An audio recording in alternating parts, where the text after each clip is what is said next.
And happening right now, Mayor Curry is preparing to meet with the secretary in charge of HUD, Julian Castro, tomorrow in Washington, D.C. The mayor asked for a face-to-face meeting with the U.S. Department of Housing and Urban Development. He wants to talk about deplorable living conditions exposed by the I-Team at Eureka Gardens and Washington Heights.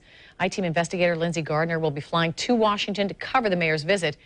And Lindsay, it's been 7 months since you uncovered this at Eureka Gardens. You were back out there today. What did the tenants there tell you? Well, Mary, everyone I came into contact with today was cheering on Mayor Curry. One woman told me tenants now no longer feel alone. This comes as we found the worst mold we've ever seen so far at Eureka Gardens, and mothers fearful of using the tap water in their babies' bottles for fear of possible lead contamination. Grandmother Cyrilla Williams carrying worry on her face. We're just here. All we can do is accept it the way they do it until something further is done about it. She let the I-Team inside her home, where we found heavy mold. Put like paint over it. We have a leakage coming out here from time to time. My grandbabies, we just try to keep it clean as we possibly can as far as the kids and report it to the rental office. She's hopeful the family can one day find a home anywhere but Eureka Gardens. They just should need to be torn down, foreclosed, and regroup, you know, because this is like pathetic. That's like contagious somewhat. To inhale it and for the kids to bathe around it. Cyrilla hopeful Jacksonville Mayor Lenny Curry may have some results for her family and hundreds of others when he meets with HUD Secretary Julian Castro in D.C. tomorrow. That is a great idea as far as him flying out to take care of the situation. I think that is good.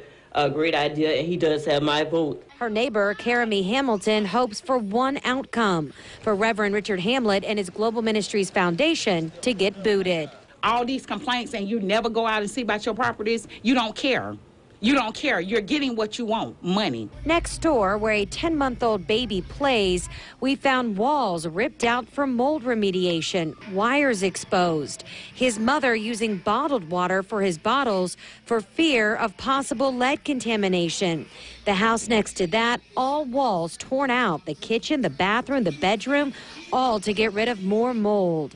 For Karamie, as a mother of a young son, she feels like Mayor Curry and the city are showing they care by following through on promises made during a code enforcement sweep last October. I think that legal aid cares. I think that HUD cares. I think the news people care. It makes me feel good that we're not alone. Just because we live in low income, we're not alone. HUD has encouraged Global Ministries to sell both Eureka Gardens and Washington Heights. We will leave for D.C. first thing in the morning with the mayor. We'll have the very latest for you on air and online on News 4 Jax. I'll also be live tweeting updates all day long. You can follow me on Twitter at WJXT Lindsay. In the studio, Lindsay Gardner, Channel 4, the local station.